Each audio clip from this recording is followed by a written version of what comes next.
Assalamualaikum warahmatullahi wabarakatuh. Kabajamtoota jaallatamtoota chaanaalee keenya weelkaam baga nagaan dhuftan isiniin jenna. Arraas barumsa ajaa'ibaa tokko qabannee isinii dhufnee jirra. Barumsa haalaan barbaachisaa ta'e bilbiloota smaartii ta'an hundaaf kan barbaachisu. Namoonni haaraa taatan chaanaalii keenyaaf subscribe godhuudhaan maatii keenyatti dabalamaa isiniin jenna.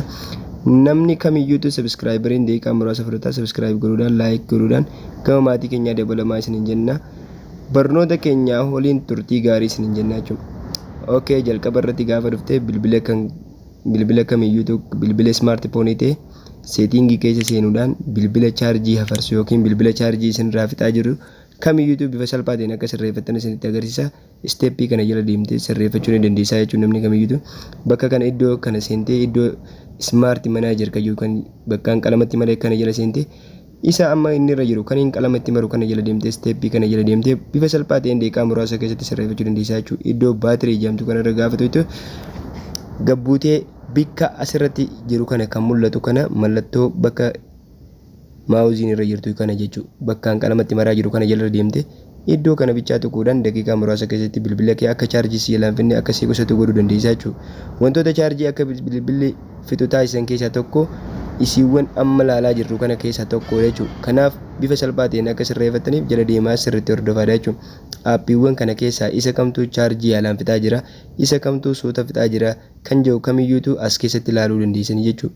Keessattuu yeroo ammaan tanaa warroonni VPN fayyadamtan VPN chaarjii bilbilaatii fi akkasumatti maasichitii bilbiloota adda addaa baasuudhaan sadarkaa olaanoo irratti bilbila keenya laaffisuudhaan beekamtii guddaa qabdi jechuudha. Akkuma asirratti agartan kunoo amma kallattiidhaan kan chaarjii akkamitti sirreeffanna kayyoosan qofa laallaa jechuudha. Yeroo biraa barnoota keessatti deemina iddoo mallattoo tuqaa sadii san gaafatu achi kilik goota deebitee kan dhumarra jiru kana isa lammaffaarra jiru kana jechuudha. Maal jaacha irratti kan jiru kana isa kanarratti tuutee bakkaan qalamatti maru kana refresh jalatti kan argamu kana jechuudha. Isa kana gattuutaa yeroo al takka gachuu kaastu akkanatti siibana jechuudha. Akka siibana kanatti kunoo siibana bilbiloonni kee guutuun guutuutti duraan akka chaarjii hin qusanne ta'ee jira jechuudha. Hin banamu jechuudha. Bakka kana amma bantee akka inni seef godhu play storii, koolii, wifi akkasuma miiseejii, aappii messenger aappiilee kamiyyuutu akka seef hin goone hunoo kanatti cufaa jira jechuudha duraan. Amma kana akkamitti bannee akka inni seefii godhu goonaa jechuudha. Enable bakka jiru kana enable charging battery that can be to optimize akkamitti akka optimize goonu kana akkami goonaa yoo isinitti agarsiisa jechuudha. Bifa salphaatiin goonuu dandeenya jechuudha. Mallattoolee kana bakka ammatti qalamatti mare kana yoo banni hin baneetti irra tuutee hin banamtu jechuudha.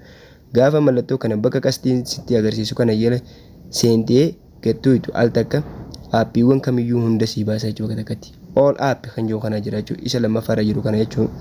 All app kan jiru kana irratti yeroo al takka cuqaastu bilbilli kee kamiyyuutu kunoo bifa kamiinuu sochiiwwan bilbila kee keessatti hojjetamu kamiyyuutu akka chaarjii hin finne taasisaa jechuudha. Appilikeeshinii kamiyyuutu seefii akka godhu akka xiqqeessee fayyadamu bifa salphaa ta'een kunoo akkanatti godhuu dandeessaa jechuudha. Obboleeyyan namoonni haaraa taatan kamiyyuutu bilbila chaanaalii kanarratti agartan wantoota chaarjii akkamitti akka xiqqeessuu dandeenyu bilbilli keenya akka low baatiriidhaa hin cinqine bifa salphaa ta'een akka sirreeffatan abdii guddaa qaba. Barumsa kana namni kamiyyuutu irraa baradhaa waliif sheer godhaa. Namni hin galleef yoo jiraate koomeetti jalatti yaada kennuu dandeessanii bifa salphaatiin bilbila kamiyyuutu bilbila smartphone ta'e kamiyyuutu bifa salphaatiin sirreeffachuu dandeessaa jechuudha. Kunoo bifa kanaanis sirreessuu dandeessa jechuudha. Garuu darkness godhuun sirreessuu qofa osoo hin taane darkness godhuuf miti amma kuni akkamitti akka seetingii keessa seenne baatirii keessaan aappiiwwan irraa sirreessuu akka dandeenyu bifa salphaatiin kan inni isinitti agarsiisa jechuudha. Bilbiloota smartphone ta'e waan iPhone hin ta'in bilbiloota seetingii wal fakkaataa qaban Samsungii kamiyyuu irratti ni dalagaa jechuudha. Bifa salphaatiin akka itti fayyadamtan abdii guddaan qaba. Hamma barumsa biraatiin walitti deebinutti obboleeyyan chaanaalii kanaaf haaraa taatan yoo jiraatan subscribe godhuudhaan subscribein sekondii xiqqaa isin irraa barataa subscribe godhaadha. Share godhaa viidiyoo kana yoo gartan ammoo like godhuudhaan akka nu jajjabeessitan abdii guddaa isin gaafadha. Nagayaan nu turaa hanga barumsa biraatiin walitti deebinutti nagayaan nu jiraadhaa jechuudha. Bifa salphaatiin sirreessa.